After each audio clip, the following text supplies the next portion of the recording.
आप देख रहे हैं डिटेल्ड एनालिसिस और आज हम बात करेंगे तीस्ता नदी विवाद के बारे में, एक ऐसा मुद्दा जिसने भारत और बांग्लादेश के बीच कई वर्षों से खींचतान मचा रखी है। लेकिन ये सिर्फ एक नदी के पानी का मामला नहीं है, बल्कि इसके पीछे हैं कई परतें, इतिहास, राजनीति और लोगों की जरूरतें। तो चलिए जानते हैं इस मुद्दे को विस्तार से। सबसे पहले जानते हैं कि तीस्ता नदी है क्या और इसका इतना महत्व क्यों है। तीस्ता नदी की शुरुआत होती है हिमालय के ऊंचे ऊंचे पहाड़ों से और यह बहती है सिक्किम और पश्चिम बंगाल के रास्ते बांग्लादेश तक। इसकी कुल लंबाई करीब 414 किलोमीटर है, जिसमें से 150 किलोमीटर भारत में और बाकी 264 किलोमीटर बांग्लादेश में बहती है। पश्चिम बंगाल के उत्तर हिस्से में ये नदी किसी जीवन रेखा से कम नहीं है। यहाँ की खेती और लोगों की रोजी रोटी इसी पर निर्भर करती है। वहीं बांग्लादेश के लिए भी यह नदी बहुत अहम है, क्योंकि उनके उत्तर हिस्से में गर्मियों के दिनों में पानी की भारी कमी होती है। 1947 में भारत के विभाजन के बाद जब बांग्लादेश पाकिस्तान का हिस्सा था, तब से ही जल संसाधनों का बंटवारा एक बड़ा मुद्दा रहा है। 1971 में बांग्लादेश की आजादी के बाद इस मुद्दे पर बातचीत की शुरुआत हुई, लेकिन असल विवाद 1983 में तब शुरू हुआ जब दोनों देशों ने तीस्ता के पानी के बंटवारे पर एक अस्थायी समझौता किया। लेकिन ये समझौता कभी स्थायी नहीं हो पाया। अब जानते हैं कि भारत और बांग्लादेश का इस पर क्या कहना है। भारत के पश्चिम बंगाल का मानना है कि उनके किसानों को तीस्ता का पानी बहुत जरूरी है, क्योंकि यहाँ की फसलें इस पर पूरी तरह से निर्भर हैं। वहीं बांग्लादेश का कहना है कि उन्हें इस नदी के पानी का उनका हक नहीं मिल रहा। उनके मुताबिक गर्मियों में नदी का पानी इतना कम हो जाता है कि उन्हें अपनी जरूरतें पूरी करने में भी दिक्कत होती है। बांग्लादेश मांग कर रहा है कि उन्हें इस नदी का 50% पानी मिले, जबकि भारत का कहना है कि वे पहले ही अपने हिस्से का पानी कम कर चुके हैं और इससे ज्यादा कम करना मुश्किल है।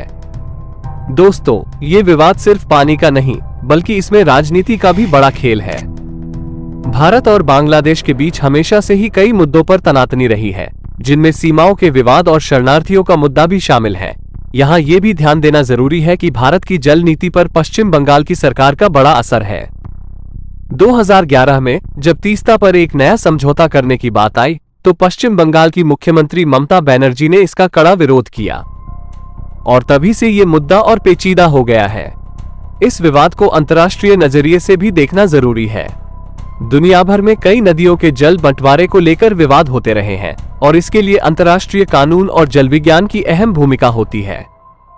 संयुक्त राष्ट्र के ट्रांस बाउंड्री वाटर शेयरिंग समझौतों के तहत हर देश को नदी के जल का उचित और न्यायसंगत हिस्सा मिलना चाहिए। अब सवाल उठता है कि क्या भारत और बांग्लादेश इस मुद्दे पर अंतर्राष्ट्रीय मानदंडों का पालन कर रहे हैं? क्या यह विवाद किसी बड़े अंतर्राष्ट्रीय विवाद का रूप ले सकता है? इन सवालों के जवाब खोजने की जरूरत है। पिछले कुछ वर्षों में इस विवाद को सुलझाने के लिए कई प्रयास किए गए हैं। 2021 में प्रधानमंत्री नरेंद्र मोदी और बांग्लादेश की प्रधानमंत्री शेख हसीना के बीच इस मुद्दे पर चर्चा हुई थी। दोनों ने इसे हल करने की इच्छा जताई थी, लेकिन अभी तक कोई ठोस परिणाम नहीं निकला है।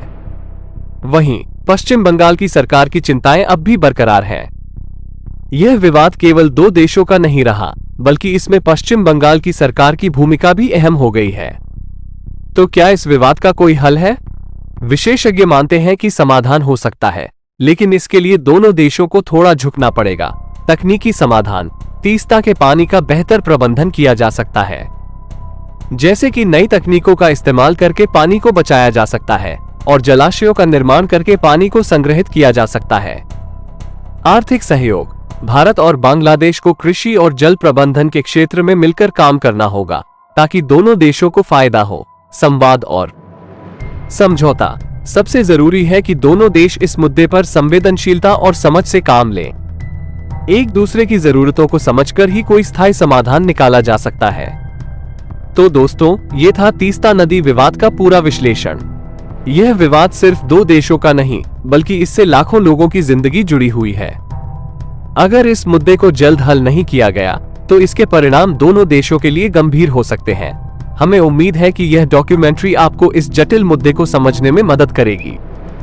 अगर आपको यह वीडियो पसंद आया हो, तो इसे लाइक और शेयर करना न भूलें और हमारे चैनल को सब्सक्राइब जरूर करें।